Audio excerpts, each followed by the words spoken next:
Doctor Baba Saheb Ambedkar open university.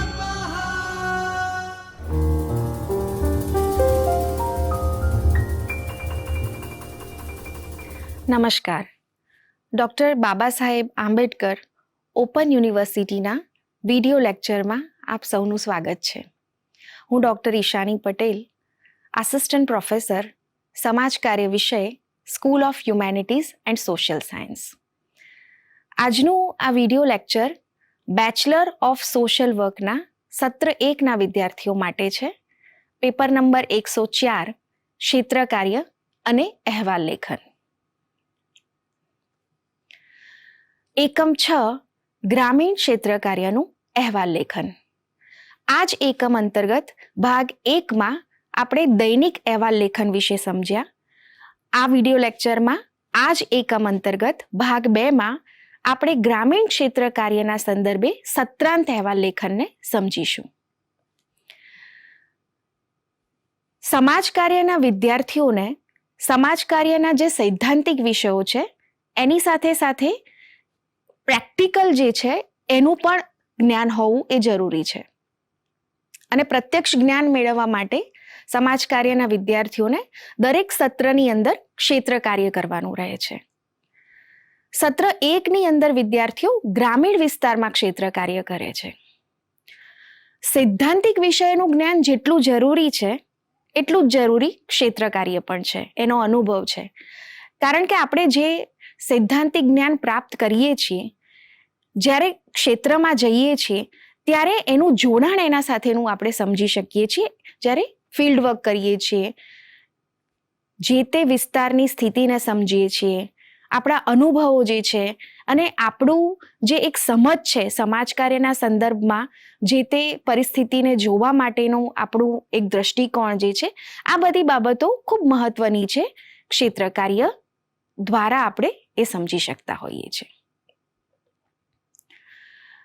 આગામી video લેક્ચરમાં આપણે ગ્રામીણ ક્ષેત્ર કાર્યના વિદ્યાર્થીઓ ક્ષેત્ર કાર્યમાં જાય છે, એમાં ગ્રામીણ ક્ષેત્ર કાર્ય જે આપણે કરીએ છીએ એના દૈનિક અહેવાલો કેવી રીતે લખવા, એનું માળખું, અહેવાલ લેખનમાં કઈ કઈ બાબતો ધ્યાનમાં રાખવાની છે સમજ્યા છે. જેટલું મહત્વ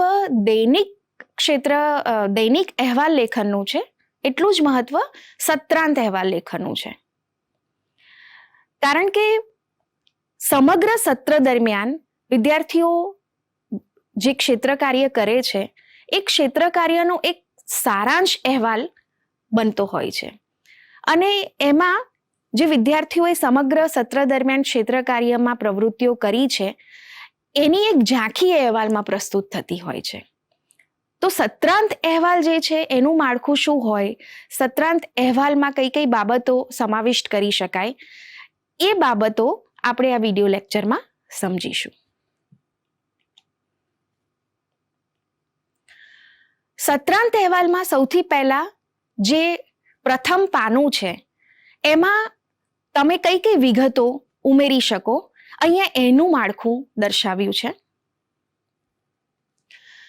સૌથી પહેલા એનું ટાઇટલ આવે સત્રાંત અહેવાલ. ત્યારબાદ કોર્સ. તમે જે કોર્સમાં અભ્યાસ કરો છો, BSW અથવા MSW, એ કોર્સ દર્શાવવાનો રહે છે અને તમે કયા સત્રમાં છો એ દર્શાવવાનું રહે છે. જેમ કે ગ્રામીણ ક્ષેત્ર કાર્ય સત્ર 1માં આવે છે તો અહીંયા કોર્સનું નામ અને સત્ર 1. ત્યારબાદ ક્ષેત્ર કાર્ય સ્થળ.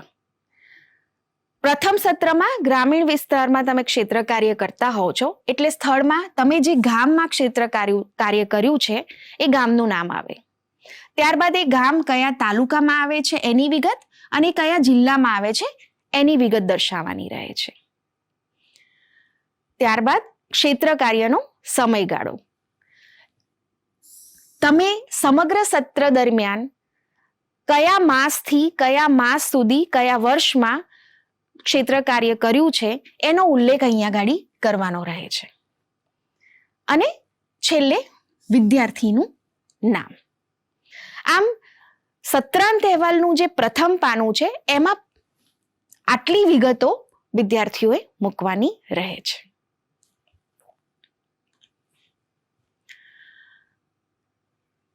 ત્યારબાદ બીજા પાનામાં વિદ્યાર્થીએ જે ક્ષેત્ર કાર્ય કર્યું છે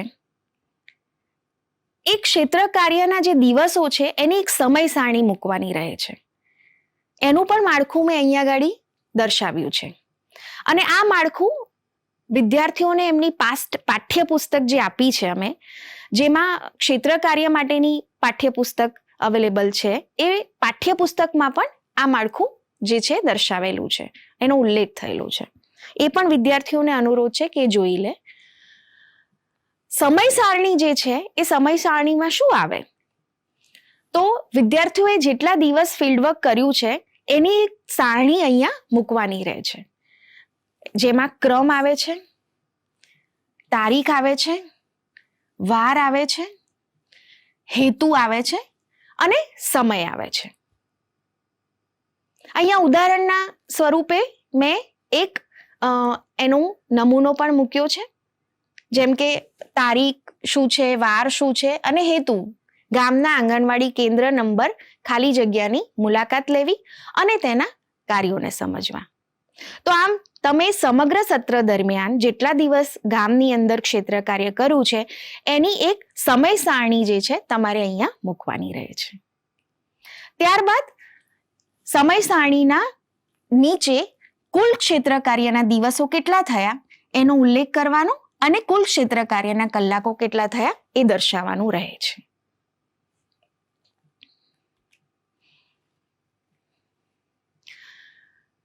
સમય સારણી તમે અહેવાલમાં દર્શાવો, ત્યારબાદ સત્રાંત અહેવાલ જે છે એ અહેવાલમાં તમારે કઈ કઈ બાબતો ધ્યાનમાં રાખવાની છે, કયા કયા મુદ્દાઓ એમાં સમાવિષ્ટ કરવાના છે, એનું અહીંયા માળખું દર્શાવેલું છે. સત્રાંત અહેવાલમાં સૌથી પહેલી વિગત જે આવે છે એ છે પૂર્વ ભૂમિકાની. એટલે કે તમે ગ્રામીણ ક્ષેત્ર કાર્યમાં ક્ષેત્ર કાર્ય કર્યું છે તો એનો એક આરંભિક પરિચય તમારે મૂકવાનો રહે છે. જેમ કે સમાજ કાર્યના વિદ્યાર્થીઓને દરેક સત્રમાં જુદા જુદા વિસ્તારોમાં ક્ષેત્ર કાર્ય કરવાનું રહે છે, તો એ તમારે દર્શાવવું પડે એના આરંભિક પરિચયમાં. એમાં દરેક સત્રમાં ક્યાં ક્ષેત્ર કાર્ય કરવાનું હોય છે એ દર્શાવવું પડે, જેમાંથી આ સત્રમાં સત્ર 1માં તમારે ગ્રામીણ વિસ્તારમાં ક્ષેત્ર કાર્ય કરવાનું રહે છે, એની થોડીક વિગતો આરંભિક પરિચયમાં મૂકવાની રહે છે. ત્યારબાદ ક્ષેત્ર કાર્યના હેતુઓ. તમે ગ્રામીણ વિસ્તારમાં ક્ષેત્ર કાર્ય કરો છો તો કયા હેતુઓને ધ્યાનમાં રાખો છો ક્ષેત્ર કાર્ય કરતી વખતે, એનો ઉલ્લેખ તમારા સત્રાંત અહેવાલમાં તમારે કરવાનો રહે છે. અહીંયા મેં ઉદાહરણના સ્વરૂપે ક્ષેત્ર કાર્યના હેતુઓ દર્શાવ્યા છે. જેમ કે સમાજ કાર્યના વિદ્યાર્થી તરીકે ગ્રામીણ ક્ષેત્રની સ્થિતિ અને સ્થાનિક સંસ્થાઓની કામગીરીથી પરિચિત થવું.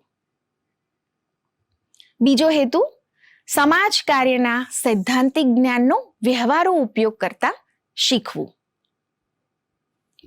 ત્રીજો હેતુ સમાજ કાર્યકરની કુશળતાઓ અને ગુણોનો વિકાસ કરવો.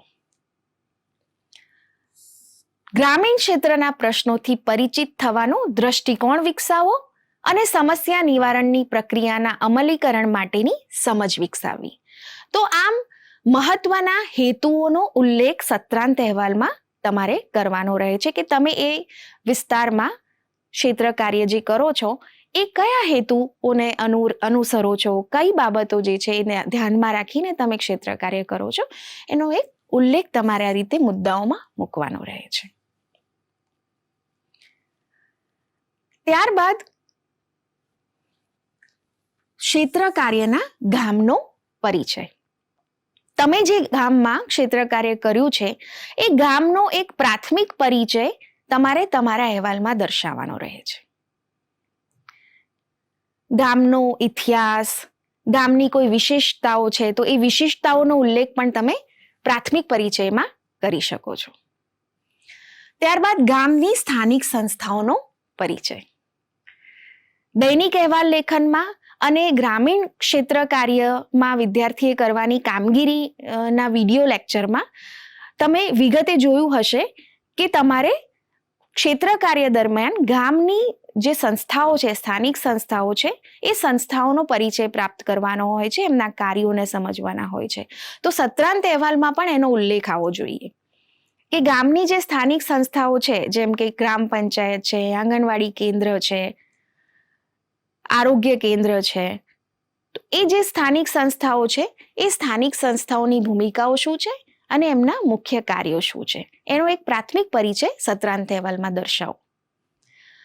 ત્યારબાદ તમે ક્ષેત્ર કાર્ય દરમિયાન ગામના જે પ્રશ્નો જે છે એને જોયા હોય, અનુભવ્યા હોય, તો એનો ઉલ્લેખ પણ તમારે તમારા સત્રાંત અહેવાલની અંદર દર્શાવવાનો રહે છે કે ગામની અંદર કેવા પ્રકારના આરોગ્યલક્ષી પ્રશ્નો છે, ગામમાં શિક્ષણના સંદર્ભમાં કેવા પ્રશ્નો છે, મહિલાઓના સંદર્ભમાં કેવા પ્રશ્નો છે, સામાજિક પ્રશ્નો કેવા છે. આ અવલોકન જે વિદ્યાર્થી કાર્યકર્તાએ ક્ષેત્ર કાર્ય દરમિયાન કર્યું હોય, તો એ અવલોકનના આધારે ગામની સમસ્યાઓ જે છે એ મુદ્દામાં તમારે તમારું અવલોકન ટાંકવાનું રહે છે. ત્યારબાદ ક્ષેત્ર કાર્ય દરમિયાનની કામગીરી, આ ખૂબ મહત્વનો મુદ્દો છે. સમગ્ર ક્ષેત્ર કાર્ય દરમિયાન વિદ્યાર્થી કાર્યકર્તાએ જે કાર્યો કર્યા છે એ કાર્યોની વિગત સત્રાંત અહેવાલમાં આવે એ જરૂરી છે. તમે 1, 2, 3, 4 એમ ક્રમ આપીને વિદ્યાર્થી કાર્યકર્તાએ કરેલી કામગીરી જે છે એનો ઉલ્લેખ અહેવાલમાં કરી શકો છો. જેમ કે સ્થાનિક સંસ્થાઓનો પરિચય લીધો, એના કાર્યોને સમજ્યા. એવી જ રીતે બીજું કોઈ કાર્ય તમે કર્યું હોય ગામની અંદર, કે ગામની અંદર આરોગ્યલક્ષી પ્રશ્નો જે છે એ પ્રશ્નોના સંદર્ભમાં અમે જાગૃતતાનો એક કાર્યક્રમ કર્યો, જેમાં અમે લોકોએ ગામની મહિલાઓને અને ગામના યુવાનોને સાંકળ્યા. તો તમે એનો એક જે છે વિગત જે છે એ તમારા એની અંદર અહેવાલમાં મૂકી શકો છો. તો આમ 1, 2, 3, 4 જેટલી કામગીરી તમે કરી છે એ મુદ્દાસર રીતે તમે ક્ષેત્ર કાર્ય દરમિયાન જે કામગીરી કરી છે એ મુદ્દામાં તમારે એનો ઉલ્લેખ કરવાનો રહે છે. ત્યારબાદ ખૂબ મહત્વની બાબત આવે છે સમાજ કાર્યના વૈજ્ઞાનિક જ્ઞાનનો ઉપયોગ. વિદ્યાર્થી કાર્યકર્તા તરીકે ક્ષેત્ર કાર્ય દરમિયાન તમે જે કાર્યો કર્યા છે એ કાર્યોનું જોડાણ સમાજ કાર્યના સૈદ્ધાંતિક જ્ઞાન સાથે પણ કરવાનું રહે છે અને એ તમારા સત્રાંત અહેવાલમાં તમારે દર્શાવવું પડે છે. અહીંયા મેં સમજાવ્યું છે, જેમ કે સિદ્ધાંતો છે સમાજ કાર્યના, સમાજ કાર્યની પદ્ધતિઓ છે, એ વિગતો એની અંદર તમારે દર્શાવવાની રહે છે. સમાજ કાર્યના સિદ્ધાંતોમાં સ્વીકૃતિનો સિદ્ધાંત છે, વૈયક્તિકરણનો સિદ્ધાંત છે, સ્થાનિક સંસાધનોના ઉપયોગનો સિદ્ધાંત છે. આ બધા જે સિદ્ધાંતો છે એનું જોડાણ તમે તમારા ક્ષેત્ર કાર્યના સાથે કર્યું હોય તો એનો ઉલ્લેખ ખાસ સત્રાંત અહેવાલમાં તમારે મૂકવો પડે. એવી જ રીતે સમાજ કાર્યની જે પદ્ધતિઓ છે, સામાજિક વ્યક્તિક સેવા કાર્ય પદ્ધતિ છે, જૂથ કાર્ય પદ્ધતિ છે, સામુદાયિક સંગઠન પદ્ધતિ છે, એ પદ્ધતિનો ઉપયોગ ક્ષેત્ર કાર્ય દરમિયાન તમે કર્યો છે તો એનો ઉલ્લેખ પણ તમારે કામગીરીના સાથે જ્યારે તમે આ મુદ્દો મૂકો છો ત્યારે એના સાથે તમારે જોડીને લખવું પડે કે સમાજ કાર્યના કયા એવા સૈદ્ધાંતિક જ્ઞાન છે કે જેને તમે ક્ષેત્ર કાર્ય દરમિયાન એને અમલમાં મૂક્યા અને એ સમયના તમારા જે અનુભવો છે એના સાથેનું જોડાણ પણ તમારે સત્રાંત અહેવાલમાં મૂકવાનું રહે છે. ત્યારબાદ આવે છે સ્વમૂલ્યાંકન. સ્વમૂલ્યાંકનમાં વિદ્યાર્થી કાર્યકર્તાએ પોતાના મૂલ્યાંકનની વાત સત્રાંત અહેવાલમાં મૂકવાની છે, જેમાં વિદ્યાર્થી કાર્યકર્તાએ ક્ષેત્ર કાર્ય દરમિયાન જે જ્ઞાન પ્રાપ્ત કર્યું છે, જે કુશળતાઓ વિકસાવી છે, જે ગુણો વિકસાવ્યા છે, એ બધી બાબતોનો ઉલ્લેખ એમાં કરવાનો રહે છે. ત્યારબાદ ભાવિ સૂચનો અને ઉપસંહાર.